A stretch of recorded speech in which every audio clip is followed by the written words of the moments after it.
Assalamualaikum warahmatullahi wabarakatuh.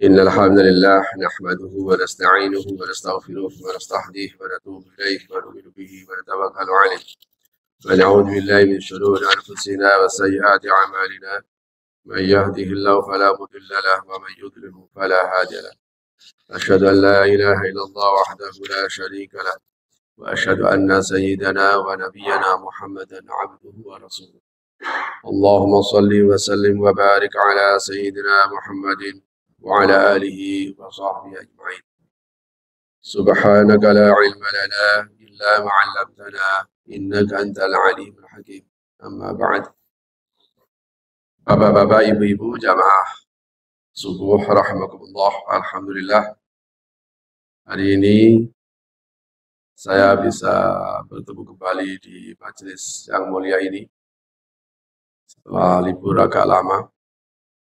Mudah-mudahan pertemuan ini senantiasa mendapatkan ridho dari Allah Subhanahu wa Ta'ala. Amin ya Rabbal Alamin. Dan tentu saja kita senantiasa berharap memohon kepada Allah.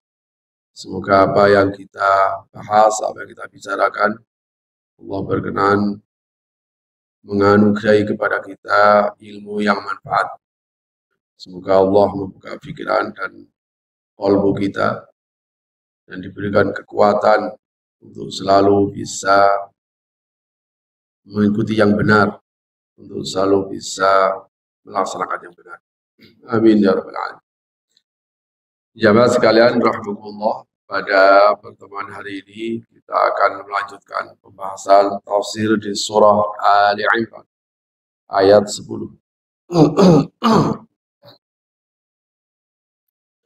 A'udzu billahi minasy syaithanir rajim. Bismillahirrahmanirrahim. Innal ladzina kafaru lan تغن عنهم أموالهم ولا أولادهم من الله شيئا وأولئك هم وقود النار كدأب آل فرعون والذين من قبلهم كذبوا بآياتنا فأخذهم الله بذنوبهم والله شديد العقاب قل للذين كفروا ستغلبون وتحشرون إلى جهنم وبئس المهاد أعوذ بالله من الشيطان الرجيم بسم الله الرحمن الرحيم إن الذين كفروا sesungguhnya orang-orang kafir lan tughniya anhum tidak akan memberikan manfaat bagi mereka apa amwaluhum harta mereka wala auladuhum juga tidak akan berikan manfaat anak-anak mereka minallahi syai'an tidak akan berikan manfaat sedikit pun untuk nanti berhujjah di hadapan Allah. Ya kalau sekarang masih bisa ada manfaatnya, orang bisa nyogok dan sebagainya, tapi kan malaikat nggak bisa disogok. Wa ulaika hum waqudun nar, mereka itu nanti akan menjadi bahan bakarnya neraka. Sa'atu tasma'u antal mu'min. Ketika informasi ini datang kepada kita dan kita percaya, anta mukmin, sebenarnya yasma'u maka al-kafir wa yasma'u maka al-munafiq. Informasi begini ini juga didengar oleh orang kafir, juga didengar oleh orang munafik. Karena itu pada ayat sebelumnya itu dikatakan Rabbana innaka jami'un nas. Mohon maaf. Pada ayat sebelumnya itu disebutkan Rabbana innaka jami'un nas liyaumin la raiba fihi innallaha la yakhul mi'ad. Pernyataan ini didengar oleh siapapun bahwa Allah akan mengumpulkan semua umat manusia di hari yang pasti terjadi. Maksudnya di hari kiamat di mana semua manusia akan mendapatkan keputusan seadil-adilnya. Rubama fakara kafir abil munafiq anna hunaka syai'an qad yumkinuhu mimma sayahdus fi dzalikal yaum. Boleh jadi mereka orang-orang kafir, orang munafik yang merasa mendapatkan anugerah besar di dunia ini. Dia berpikir, nggak apa-apa, saya kan punya uang, saya punya harta banyak. Kalau memang benar-benar hari itu benar-benar terjadi, gampang. Nanti saya sogok aja. Karena biasa nyogok. Jadi dia pikir bahwa uang itu akan bisa memberikan manfaat nanti di akhirat. Kalau sebatil aulad, atau kasih mal, yashtari nafsabi, akhulla, atau syafa'ah, huna yakullah haq. Dia pikir bahwa semua harta, anak buah, kekuasaan bisa manfaat. Kemudian dikatakan yakullah haq lahum, Allah bilang pada Allah, tidak akan bisa memberikan manfaat. Ayat ini kemudian menegaskan bahwa semua harta, apapun yang dimiliki orang kafir tidak akan bisa memberikan manfaat.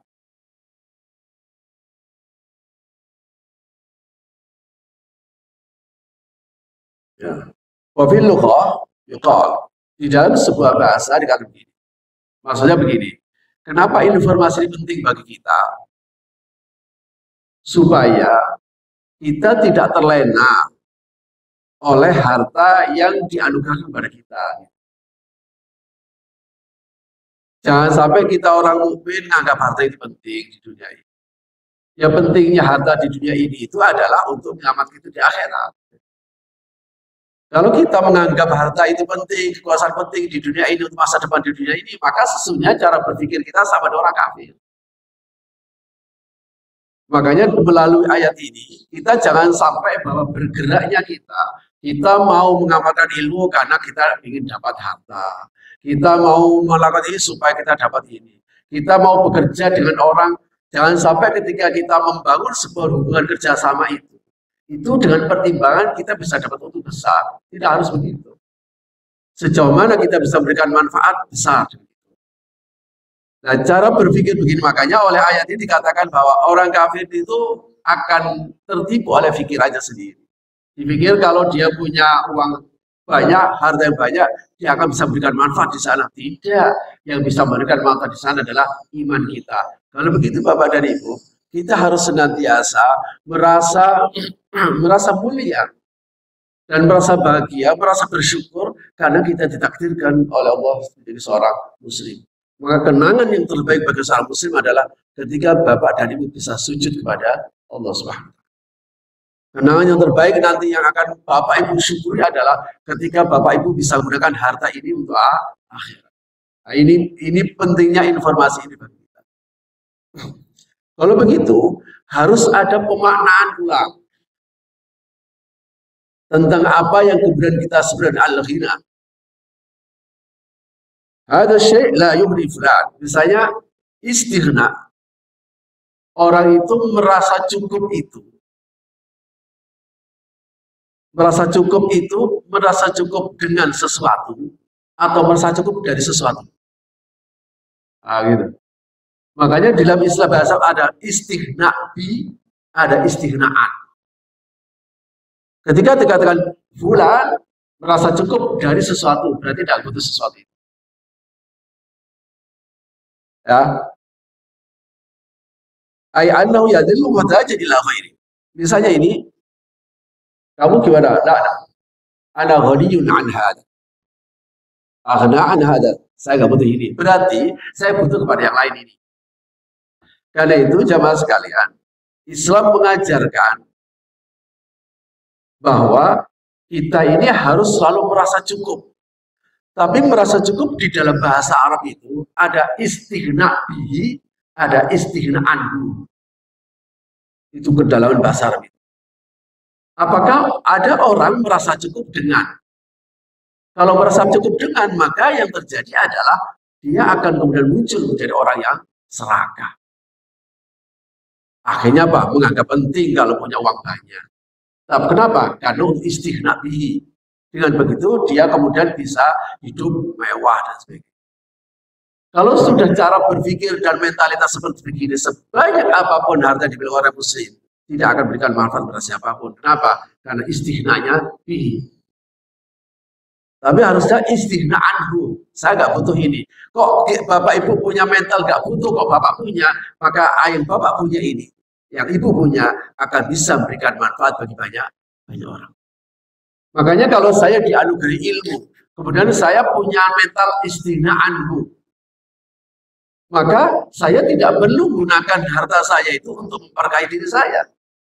Tetapi saya gunakan harta saya sebagai pengabdian saya kepada Allah Subhanahu wa Ta'ala.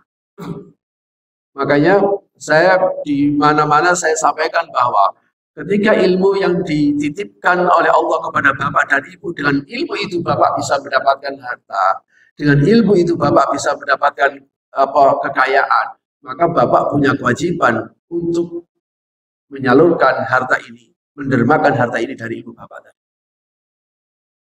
Atau kalau tidak, bapak harus gunakan ilmu yang dianugerahkan oleh Allah itu untuk kepada sesuatu yang bapak tidak dibayar dengan ilmu itu. Ya ini untuk nanti hujah kita kepada Allah. Jangan sampai Allah nanti ketika nanti menghadap Allah, kamu dulu itu, ya Allah saya dulu pun sudah ngamalkan ilmu saya. Kata Allah, bohong, kamu mau ngamalkan kalau dibayar. Waduh, ini berat Pak. Allah nanti akan tahu. Allah kamu mau ngamalkan ilmu kalau dibayar. Buktinya kalau kamu nggak dibayar, kamu nggak mau ngamalkan ilmu. Nah, kalau cara berpikir mental seperti begini bahaya. Ya Allah, saya dulu itu pernah berkekuasaan itu, saya gunakan kekuasaan saya untuk kesejahteraan rakyat. Allah bohong. Jadi nanti Allah akan, Allah Maha tahu. Dan semua akan dibuktikan dengan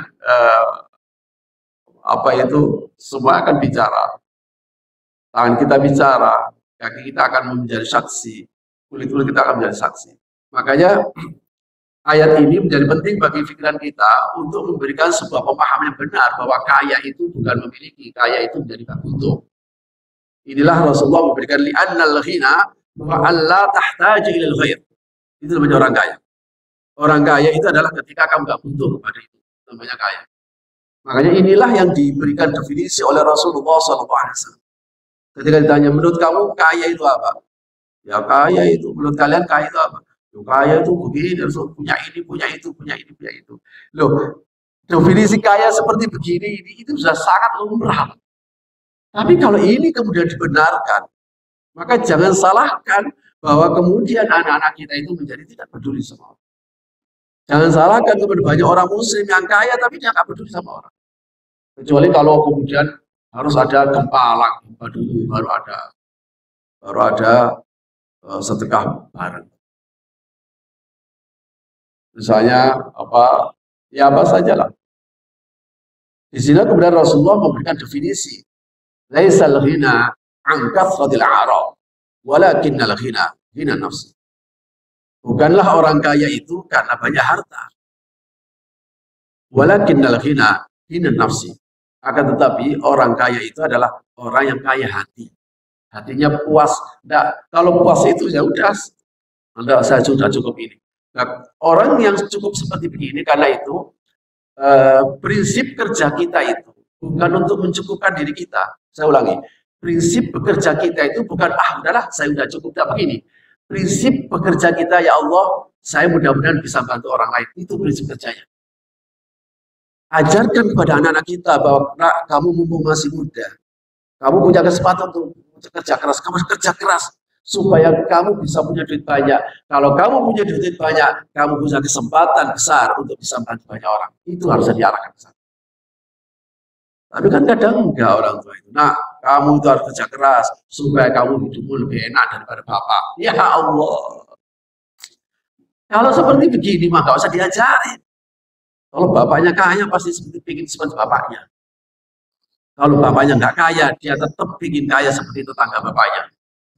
Nggak usah diajari kalau saat begitu.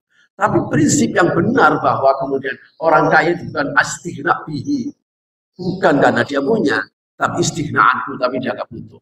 Maka itu namanya kaya. Makanya saya sampaikan bahwa apa bedanya orang kaya dan orang miskin? Orang kaya adalah orang yang kuat memberi, bukan orang yang kuat membeli. Bukan orang yang kuat, orang bisa memiliki. Siapa saja kalau dia bisa memiliki apapun, kalau nggak kuat memberi, itu bukan orang kaya. Itu kalau dalam bahasa Al-Quran, wa may yuqa syuhha nafsihi fa ulaika humul muflihun. Barang siapa yang diselamatkan dari rasa kikir dalam dirinya, ini namanya orang yang sukses. Kan gitu, gitu. Ini merubah cara berpikir kita. Fal amwal wal aulad la tughni ahadan fi yaumil qiyamah. Tentu saja harta dan anak itu tidak akan memberikan manfaat sedikit pun di hari kiamat. Pertanyaannya adalah, loh Pak, nah kalau begitu saya itu, kalau gitu sudah, saya nggak punya anak. Buat apa? Oh, punya anak nggak ada manfaatnya. Nggak begini cara berpikirnya. Kalau memang harta itu tidak ada manfaat di hari akhir, ya udahlah. Kalau gitu saya nggak punya, nggak usah kerja punya harta, nggak begitu. Allah pasti tetap akan memberikan anugerah harta kepada kita. Bahkan manusia itu pasti akan berusaha mencari harta sebanyak-banyaknya. Makanya ini diluruskan. Melalui ini diluruskan bahwa kalau kamu nanti bekerja, ya lagi-lagi kita banyak sebuah istilah yang kita anggap itu benar, sesungguhnya keliru. Apa itu? Misalnya, hasil tidak mengingkari usaha. Bapak pernah dengar ini? Hasil tidak mengingkari usaha. Oh ya, saya tahu itu usahanya luar biasa. Memang hasil tidak mengingkari usaha. Ini cara berpikir ini bahaya. Kenapa? Ini akan melahirkan orang-orang yang tamak, akan melahirkan orang yang serakah, akan melahirkan orang-orang yang kikir. Kenapa? Karena dia merasa bahwa usaha hasil yang dia lakukan ini hasil usaha. Masya Allah. Bahaya Bapak cara berpikir. Jangan pernah kita melihat orang itu berhasil karena hasil usaha. Berhasil karena Allah kasih anugerah. Kasih anugerah. Wallahu dzul fadlil azim. Allah punya anugerah besar. Kebetulan aja dia dikasih banyak. Sebab apa? Ini kata-kata seperti begini, ini akan menghancurkan dirinya sendiri. Sekaligus juga akan menuduh orang miskin itu tidak kerja keras. Waduh, ditipu batu Bapak Ibu. Bapak itu miskin karena Bapak memang nggak kerja keras. Nah, karena hasil tidak mengingkari usaha. Aduh, besok ditipu batu Bapak. Makanya melalui ini kita teruskan. Kalau memang kita sudah yaumala yanfa'u malu wala banun illa man atallaha biqalbin salim. Ini doanya Nabi Ibrahim. Wala tukhzini yauma yub'atsun. Yauma la yanfa'u malu wala banun illa man atallaha biqalbin salim. Ya Allah, jangan kau hinakan ya Allah. Jangan kau hinakan aku pada hari kiamat. Yaitu hari di mana harta dan anak sudah tidak bisa berikan manfaat lagi. Kalau begitu jangan sampai tertipu. Ya bukan saya ngajari Bapak, Ibu terus kemudian oh nggak pengen harta, nggak mungkin. Nggak usah diajarkan, orang itu semua bikin harta. Pak Ustadz juga bikin harta. Cuma ya diluruskan. Jangan sampai kita tertipu oleh harta dan kekuasaan, anak buah dan sebagainya. Wal masalah uzbata fiha wal ansaba bainahum yawma'id wal jannah laysa lil bai'. Persoalannya adalah kita kalau di dunia kita bisa bilang tenang aja, saya punya kenalan, bisa. Tenang aja, itu jenderal itu akrab dengan saya. Tenang aja, saya itu punya link di pejabat. Kita bisa, tapi di sana yauma yafirru mar'u min akhihi wa ummihi wa abihi wa sahibatihi likulli imri'in minhum yawma idzin sya'nun yughni. Masing-masing sibuk dengan dirinya sendiri, tidak mau ngurus orang lain. Itu gambar kiamat. Semua sibuk. Jangankan orang lain, istri sama suaminya tidak bisa lagi.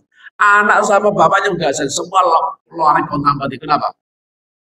Karena masing-masing sibuk untuk urusin sendiri-sendiri. Di mana itu? Di akhirat. Karena itu, selama di dunia, jangan sampai bapak sibuk urusin diri sendiri. Di dunia itu isinya bapak itu harus sibuk mikirin orang lain. Ini hadis, Pak.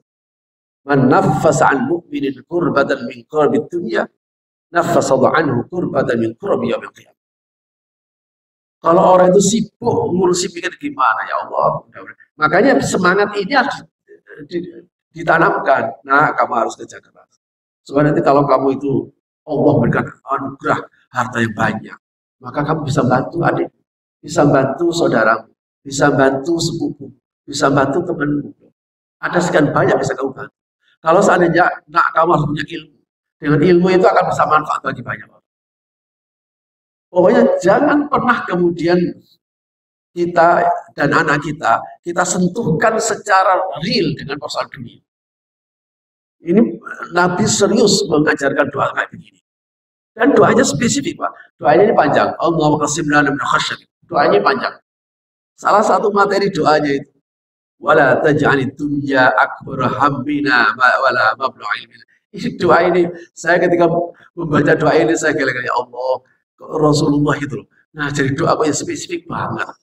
Ya Allah, jangan kau jadikan duniawi ini menjadi pusat perhatian kami. Ya Allah, jangan kau jadikan dunia ini menjadi cita-cita ilmu kami. Spesifik banget doanya itu. Karena memang sangat berbahaya. Wal jannah laysat lil bai'. Surga itu nggak bisa dijual beli. Surga itu persoalan rahmat. Fala ahad yastati' syira'a makanin fil jannah bimalin yamliku. Dia tidak bisa beli kafling di surga, tenang-tenang beli kafling di surga. Jadi memang kadang saya punya dulu punya teman. Jadi untuk memberikan semangat, sebenarnya bukan semangat orang berinfak, supaya orang bisa membantu dirinya. Saya punya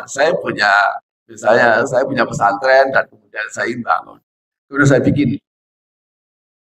bikin biasa bikin apa itu kupon tulis kafling surga. Padahal kan surga punya dia saja. Kafling surga padahal ya sebenarnya bagus untuk memberikan semangat untuk berinfak. Tapi tidak tahu infaknya untuk saya. Ini kan apa itu tidak benar. Ya kita ini berinfak itu mengeluarkan harta karena kita merasa bahwa apa yang kita dapatkan ini adalah ada hak orang lain. Bukan karena kita pilih surganya. Surga itu urusan Allah, itu rahmat nanti Pak. Makanya Nabi kenapa sampai mengatakan la yadkhulu ahadukum al-jannah bi amali. Seorang dari kalian tidak akan masuk surga dengan amalnya. Udahlah, kamu nggak usah terlalu pede. Amal kamu itu nggak bisa menyebabkan masuk surga. Kalau Bapak hadir di majelis itu pasti Bapak kayaknya protes. Saya rasanya kalau hadir saat itu kayaknya saya protes dengan Rasulullah dan pernyataan ini. Ini ya sahabat seperti kayak di apa itu sabar beledek di siang bolong. Seseorang di antara kalian tidak akan masuk surga sebab amalnya. Wah ya itu ya, akhirnya sahabatnya juga pasti akan terjadi perbincangan. Masa sih kira-kira gitu. Tapi karena sahabat itu memang orang-orang mulia, sehingga mereka tidak mengatakan dirinya kalau ya Rasulullah kalau memang amal tidak bisa memberikan manfaat, buat apa saya beramal? Buat apa saya itu bersedekah? Buat apa saya itu sholat? Sahabat tidak begini. Cara dalam tanda kutip komplainnya tidak begini. Mesti bisa penjelasannya. Cara mereka untuk minta penjelasan tidak begini caranya. Mereka hanya berpikir begini.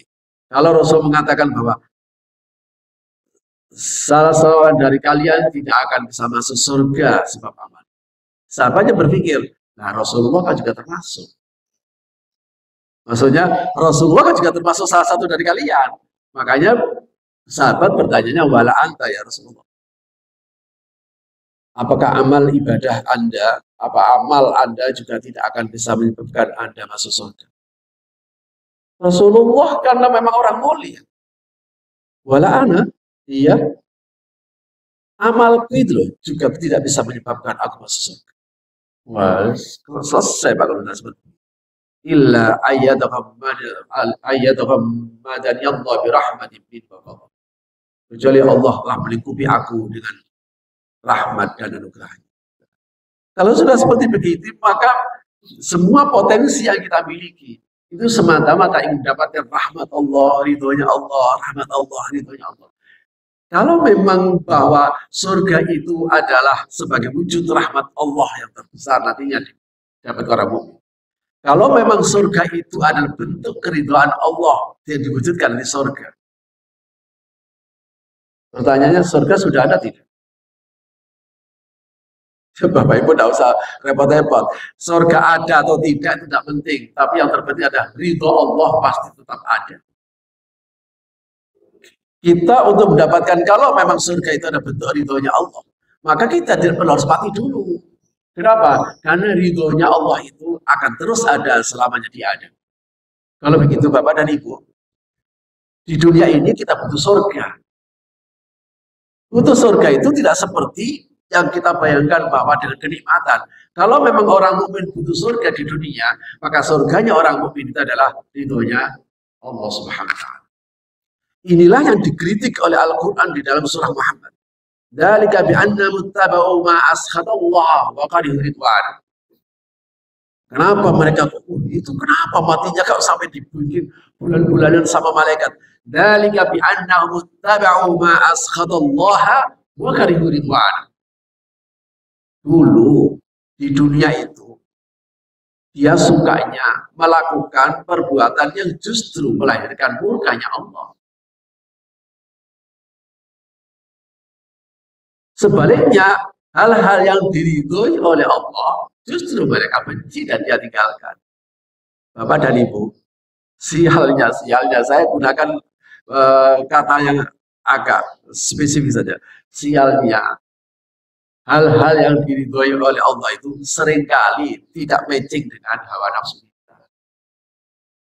Kalau Bapak punya uang, yang diridhoi oleh Allah itu membeli atau memberi? Memberi pasti. Hawa nafsu kita pengen membeli. Kalau kita punya ilmu yang diridhoi oleh Allah itu ada mengamalkan atau dengan ilmu kita dapat uang, ya pasti mengamalkan. Nafsu kita mengatakan, buat apa kamu itu sekolah tinggi-tinggi, saya begini tuh saya dulu mengeluarkan uang banyak, Masya Allah. Banyak hal yang diridhoi oleh Allah, tapi tidak jalan sehawa nafsu. Maka maha benar Rasulullah ketika mengatakan la yumnahadukum hatta yakuna hawahu tab'an ma jitu bihi. Tidak beriman seseorang sampai hawa nafsunya bisa dia tundukkan mengikuti apa yang datang dari. Wa kana al-kafir ala ayyami Rasulillah. Ini dikisahkan. Jadi kenapa sampai ada ini dulu orang-orang kafir zaman Rasulullah SAW. Rasulullah itu Masya Allah, beliau ini dari apa namanya, Quraisy itu suku yang paling mulia di atas suku yang ada, Quraisy.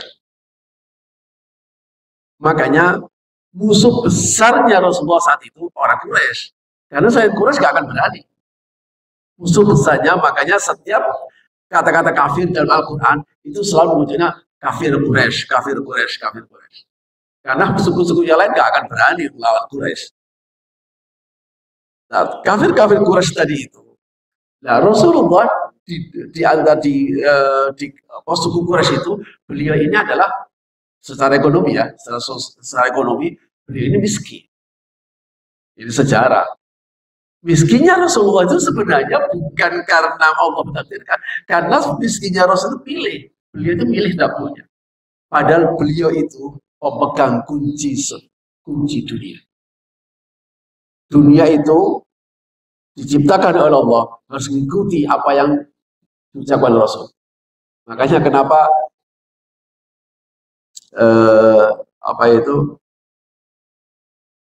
ketika istri-istrinya itu mengkomplain ya, maksudnya pingin hidup lebih wajah dan mewah seperti istrinya para raja. Ya Allah yang tersinggung dia. Makanya turun ayat, ya ayuhan nabi qul li azwajika in kuntunna turidna hayatan zina fata'alaina umatti'kunna wa sarihkunna sarahan jamila. Surah Al-Ahzab. Rasulullah bilang sama istrimu itu. Panggil sama istrimu, bilang, jika kamu ingin dunia, saya kasih semuanya.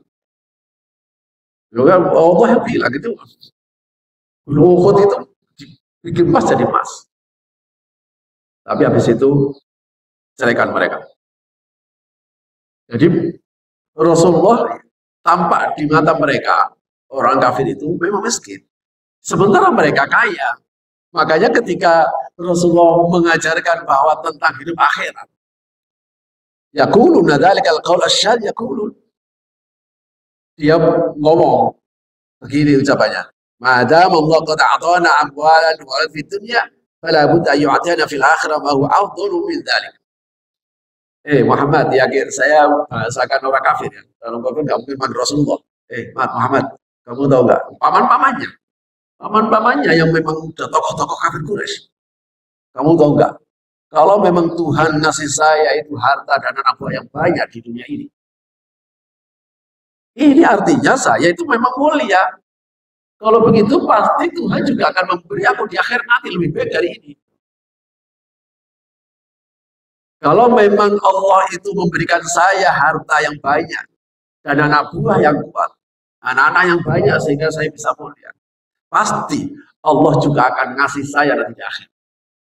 Jamaah sekalian, kalau kita merasa mulia karena kita punya harta, maka orang merasa mulia punya harta itu nggak butuh agama. Orang nggak punya agama pun juga merasa katakan bahwa punya harta banyak itu mulia. Kalau kita mengatakan bahwa harta itu penting, bukannya kita nggak punya agama juga mengatakan harta itu penting. Ini pernyataan orang-orang kafir yang kepada Rasulullah. Makanya kemudian ayat itu turun. Innal ladzina kafaru lan tughni anhum amwaluhum wala auladuhum min syai'. Hartamu itu akan manfaat, itu akan manfaat.